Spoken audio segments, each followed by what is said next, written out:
It's time now for Health Fitness Broadcast with Sherry, a show covering the hottest fitness topics and latest health issues. And now, here's your host, Sherry Horner. Welcome, everyone, to the show. Today's guest is the founder and co-owner of the American Academy of Health and Fitness. She is joining us today from Kansas City, Tammy Peterson. Welcome to the show, Tammy. Thank you. I'm glad to be here. It's so great to speak with you about not only the Academy, but later in the show, I want to ask if you'll share more of your story, because I found you to be so passionate about helping individuals and not only professionals, but other individuals in the public. And you didn't start out in the fitness industry, but yourself and your organization are both well known in the fitness industry now.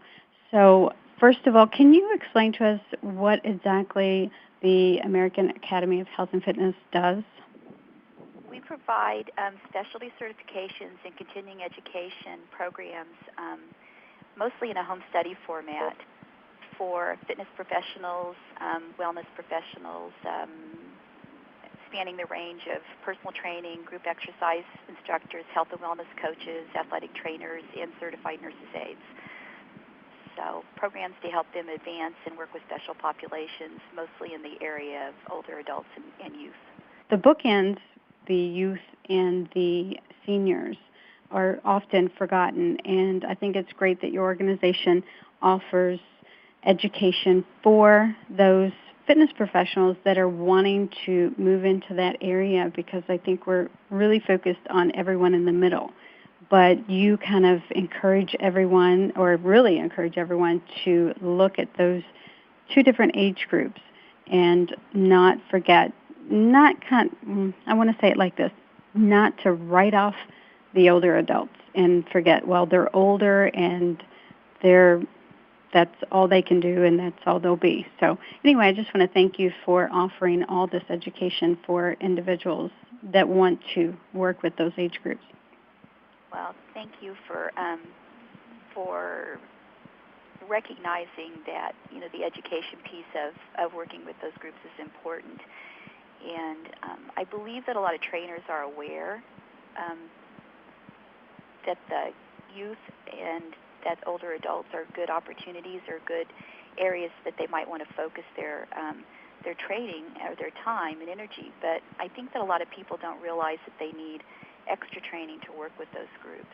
Mm-hmm. And statistically, 50% of all people who pay for personal training sessions are over the age of 45. And if you're not doing anything different or learning anything special about that age group, you're probably going to end up losing people that you could have, kept and retained as a very loyal clientele if you really strove to learn more about them. And so I really think that, while kids are the up-and-coming group, the baby boomers and an older group, 45 to 62 or so, are really where everyone's focus really needs to be right now. And not to leave the kids out of the picture, but the baby boomers are growing exponentially, and trainers really need to be aware of what a wonderful opportunity it is to work with this clientele. Mm-hmm. I share your passion with working with older adults. They have a special place in my heart. Later, I do want to ask you more questions about the Academy, but working with older adults, you didn't start in the fitness industry, I mentioned before. What was your career before the American Academy of Health and Fitness?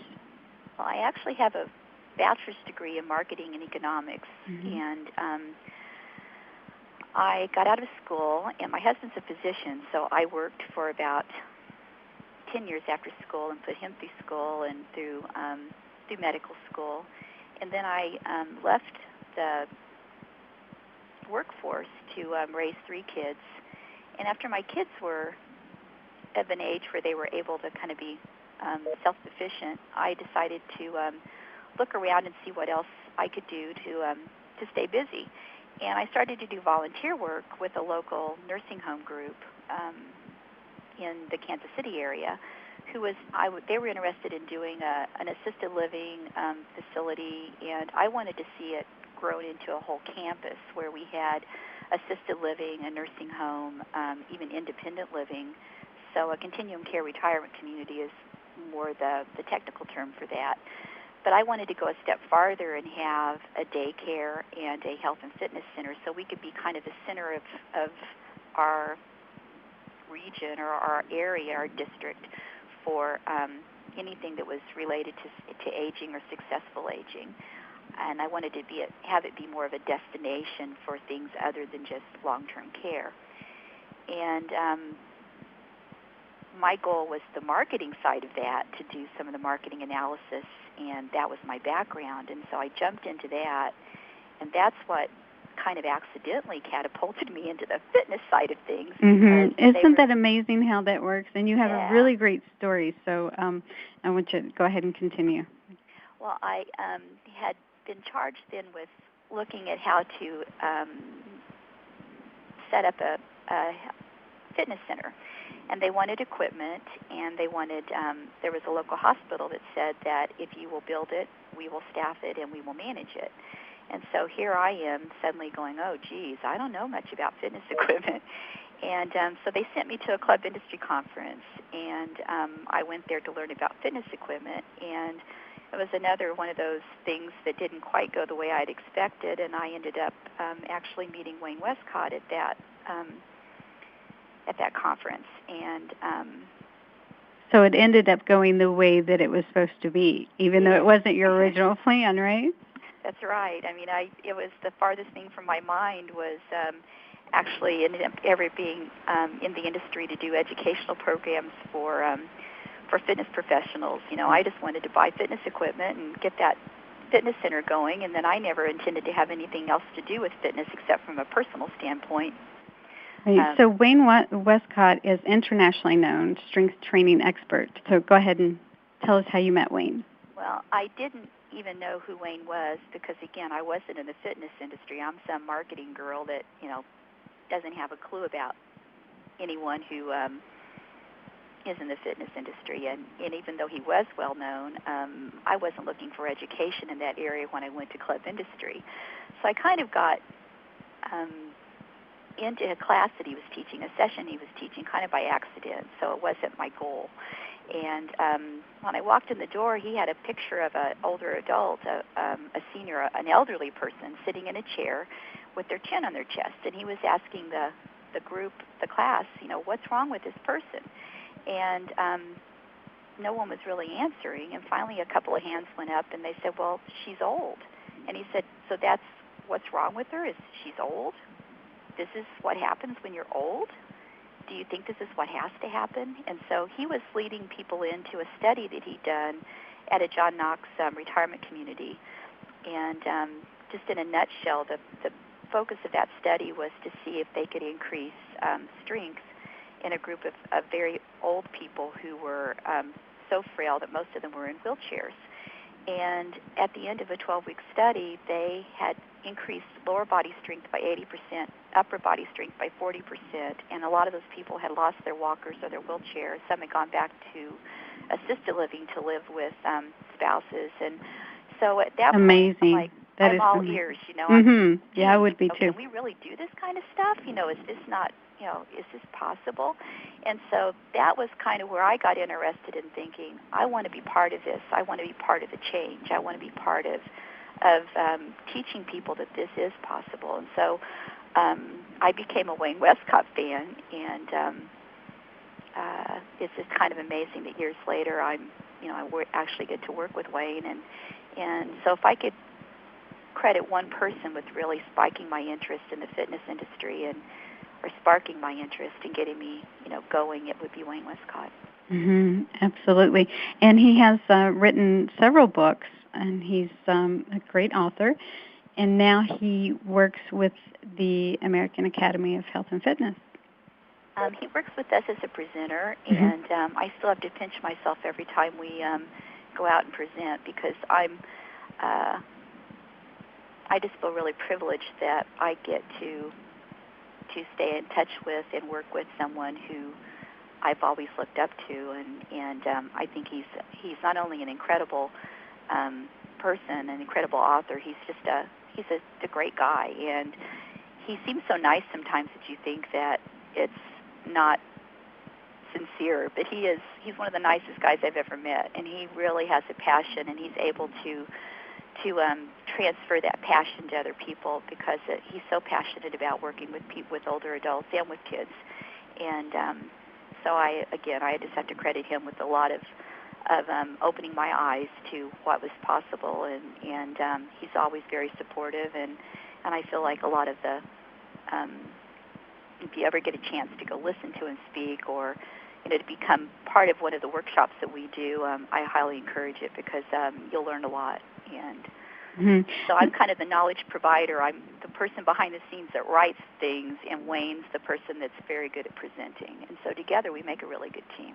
Absolutely. And I do want to say that I feel that way about you transferring passion, that I don't think anyone could be around you or speak with you without getting passionate about something, especially older adults. So that's a very nice compliment. Yes, you guys do make a good team. Absolutely.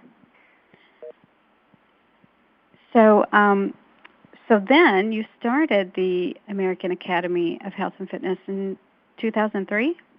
That's officially when I said I'm going to start a business. I'm serious about it. So I've been toying with a lot of the writing and the art and the projects before then, but that was when I thought, I really can take this and turn it into something, and I think I can make a difference in the industry. Yes, and that you have. Now, I don't want to say another thing without mentioning your co-owner, Pete Bazell. So tell us how you met him, because it's so interesting how things happen that are meant to be. And we talked about this before, how you went to that conference to find out about fitness equipment and ended up meeting Wayne, which kind of sent you in a different direction, and I think the direction that you were meant to be in. And same thing with meeting Pete. So how did that happen? Well, Pete is he's still a surprise sometimes. I had been working with a gentleman at Town Sports International. When I say working with, that's really not the best way to explain it, I suppose. He and I had been talking on the phone, and he was interested in some of the things that I was doing with the Senior Fit program that we had just developed at that time. I had just developed at that time. And he had told Pete Bazell, which is my business partner, about my company. And Pete used to work at Town Sports International. He actually was the vice president, I guess would be the title, for the Washington region of Town Sports International, which is the Washington Sports Clubs, New York Sports Clubs, Philadelphia Sports Clubs, and so forth, for people that don't recognize the management company name. But Pete had left Town Sports International due to some health reasons and personal reasons at the time, and he told his friend at TSI that when he was ready to come back in, he would contact him and see if he had any suggestions for him. And when he contacted his friend, who it was Ed Trainer, who a lot of people might recognize his name if they're familiar with the health club industry, but he had told him about me and said, there's just something there. I think that you ought to contact her. And so when Pete first called me, I'm like, well, I don't have a job for anybody, and it's just kind of me, and it's a little tiny company, and his background was in the military and then with managing Washington sports clubs, and I'm kind of thinking, well, how would he fit in with me? So I actually tried to get rid of him at first. Oh, no. And it was like, well, send me your resume, and I'll see what I can do down the road. You never know what's going to happen, and, yada, yada, yada. And so down the road, when I got his resume, I was really impressed, and it was like, geez, and then it just so happened that I had all these meetings in Washington, D.C., so I went to Washington, D.C., where Pete lives, and he asked me to go to dinner and just wanted to meet me. And I was a little hesitant, and because, I'm in a strange city with, I don't know him, and I thought, well, what harm can it do? So we went to dinner, and that's all she wrote. I mean, we just click on everything. We think alike. We measure people up the same way.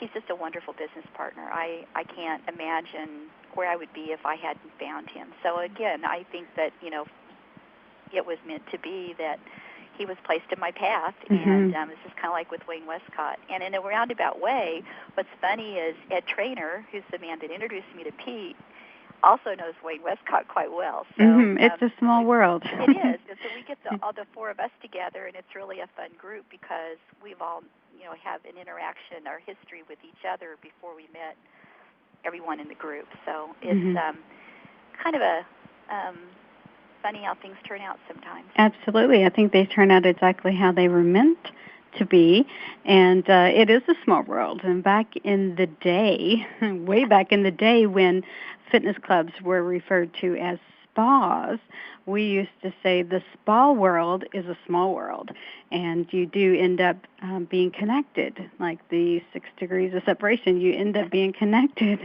one way or another to everyone in the fitness industry. And Pete is a great partner to have, so I want to congratulate both of you on your partnership, because I read his bio too, and you said you were really impressed. I was like, whoa, I was floored. This guy has accomplished that. It's kind of like, I'm still excited to have Wayne Westcott working with me, and I'm just as excited to have Pete working with me. And so it's a win-win. It's a win-win. And yeah, win-win situation. I asked Pete, how did you accomplish all this in one lifetime? It's reading his bio is like 4 people put together. So it's amazing, pretty amazing.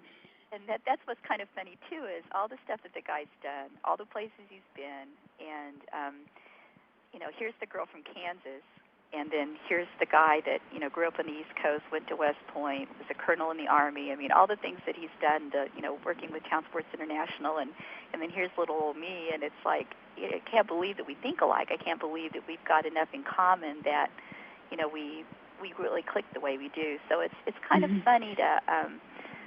when you look at experiences and, what makes you the person you are. And I used to think that it had a lot more to do with where you've been and what you've done than maybe it really does. So. Well, you mentioned that in the beginning you were, you said, little o' me, I think is how you put it, because, of course, every big business starts as an idea in someone's head, and that's where it started with you. But now your business is so well known.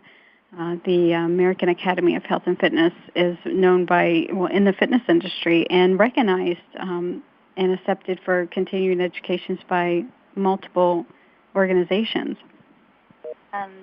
We're really proud of the programs we've developed and the becoming a preferred provider or an approved provider for all the major certification organizations for personal training and group training, and then also with athletic training.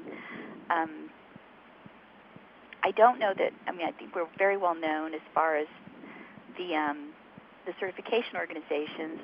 Obviously, they know who we are because we're providers for their continuing education. But I hope that we become more well known with personal trainers and with group exercise instructors and athletic trainers, because I believe that they could really benefit from our programs. And it's a small industry in the fitness industry as far as has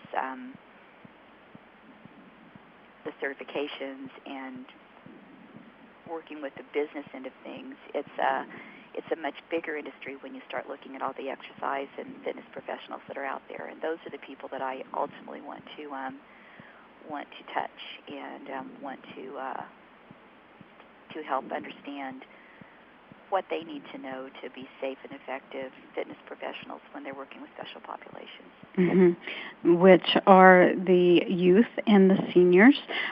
So if we could for just a moment just mention some of the programs that you have. You mentioned the Senior Fit. Now, is that a specialty certification course? Yes, it is. And it's pretty much everything you ever wanted to know about working with an older adult. And if I could do anything differently than I've done with doing the program, I think I might have named it differently, although I don't know what else I would call it besides Senior Fit, because that seems to be a really good fit in my mind. Mm-hmm. But the problem that we have, I think, lots of times is when you're 20 or 30, old seems like someone who's, 15 or 20 years older than you. So you're looking at someone who's maybe 50, and you're thinking, that person's old. Well, they might be compared to you if you're 20 or, 30, because they're old enough to be your mom or dad. I mean, so that seems, how we kind of categorize people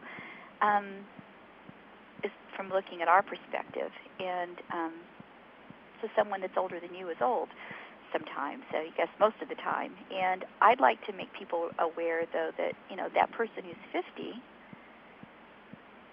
doesn't feel like they're old.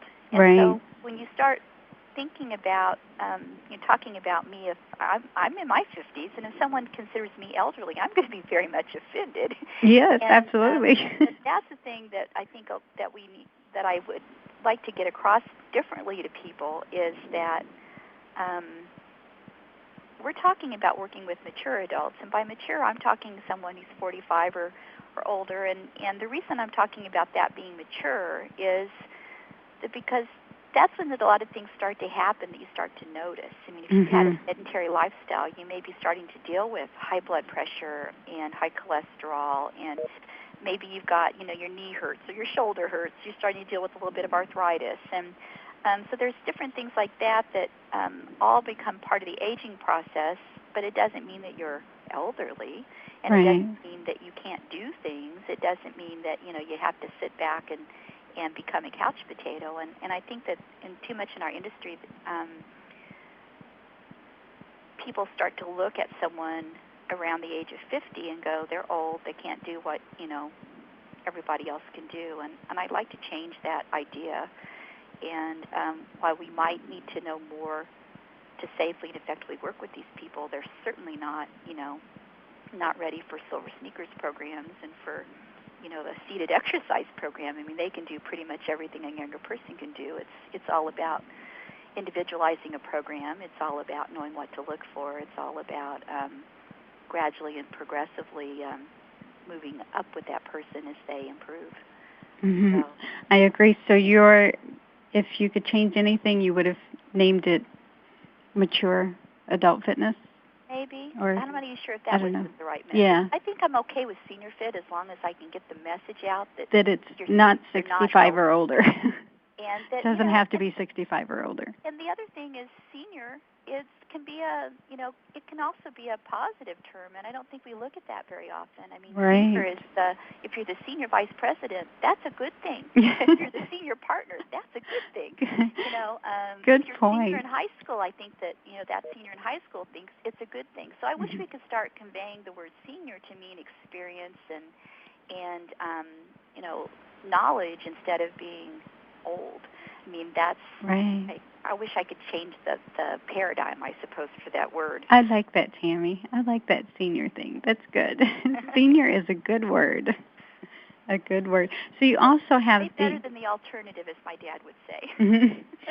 You also have the Junior Fit program for fitness professionals, and of course that covers youth fitness. Yes. Okay. And it's for working with for fitness professionals to learn how to safely and effectively work with kids and youth ages 7 to 17. And the unique thing about the Junior Fit program is that I took a look in the industry when we decided to do the Senior Fit or the Junior Fit program, and what I saw was that there's a lot of myths that are still being perpetuated about kids that you can't strength train because it stunts growth and hurts bone plates and on and on. And I wanted to get rid of those myths and let people understand what really could be done with working with kids. And I also wanted to make sure that we didn't leave out kids who were sedentary and even kids who were obese. And so we developed what we feel is a very broad-based program that will allow a trainer to work with not only athletic kids, but also with kids that are overweight and sedentary. And the focus or the key of everything, I believe, is a good strength training program. And then we have a lot on nutrition and a lot on athletic fitness, working with kids' athletic skill sets like balance and speed and but we've got it set up in a way that the text that we've chosen to use as far as as part of the training program or to make up the training program allow you to work with all levels of kids and to have them compete against themselves and not each other. And so it sets up a real positive environment to work with the kids.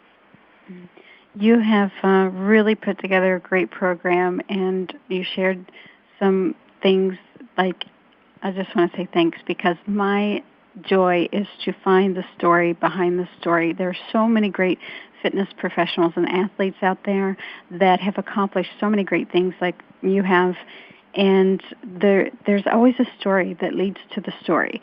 So I want to thank you for offering that information of how you met your business partner and how you met Wayne Westcott and about the American Academy of Health and Fitness. But there's one more thing that you have, which is the e-journal. So can you tell us about that? Yeah, it's a brand new venture for us, and Pete and I decided that we knew a lot of great people in the industry. We had access to a lot of people in the industry, and I know that, when I have a question, I know that I can either email Wayne Westcott, or I can email Sally Edwards. I can email people that I know, that that I've met and I have a relationship with. And I thought, how cool would it be if we could do articles in a magazine that would be, concise, they would be educational, and that we could have, a section every month where someone that was, their passion was older adults, or their passion was youth, or their passion was mind-body, or nutrition, and we could have an expert writing an article in that area. And then we could have contact information for the expert so that you could ask questions, or you could, go and read their blog, or you could know how to contact them or go to their website, or call them in some cases. And that's how the e-journal was born. And it is 8 different sections. That the section remains the same as far as the topic area, like older adults or youth or nutrition, every month. That the authors don't necessarily remain the same each time. And so there's a group of about 16, I believe now, experts that we have contact information for, and that most of them write for us and write for the journal. So it's all in electronic format, and we're really proud of it. There's no advertising, and that's the thing that I think makes it so much different, is being able to contact the experts and then no ads. So it's strictly educational, and we're pretty proud of it. So I like that, and it's very popular already, too. You said it's something new, so it's been out for just several issues now, right? But it's already very well known. We're getting ready. The August issue is getting ready to come out, and so this will be our 4th issue that's coming up. Mm-hmm. Yes, it is great, all that great information. And a lot of people read articles and want more information. And to have that contact information right there is so great, because they can just send them an email and say, hey. Contact information is very important, we think. And also the other thing that's kind of neat is that lots of the authors will offer resources. They'll say, go to this website, or here's the book, or here's articles, here's the references for the information that I use to write my article. So a lot of the articles are actually research-based and will, have references with them. So it's a good, I think the e-journal is a good resource. I mean, that's what I like it to become known as a resource in so many ways. It is, absolutely, and I enjoy it. I really enjoy it. So, Tammy Peterson, mother of 3 and grandmother, congratulations. Thank you. I'm pretty proud of my Mr. Mason. He's being a grandmother is more fun than I thought it would be. I love it. Well, I want to thank you for sharing your information and your passion and your story to the story with us today, and it was great speaking with you. And again, I just want to mention the American Academy of Health and Fitness, and you can I give your website out? Sure. It is aahf.info? Correct. So it's the acronym for the American Academy of Health and Fitness, aahf.info. .info. Okay, great. Tammy, thank you so much for joining us. I appreciate it. It's time for us to say goodbye.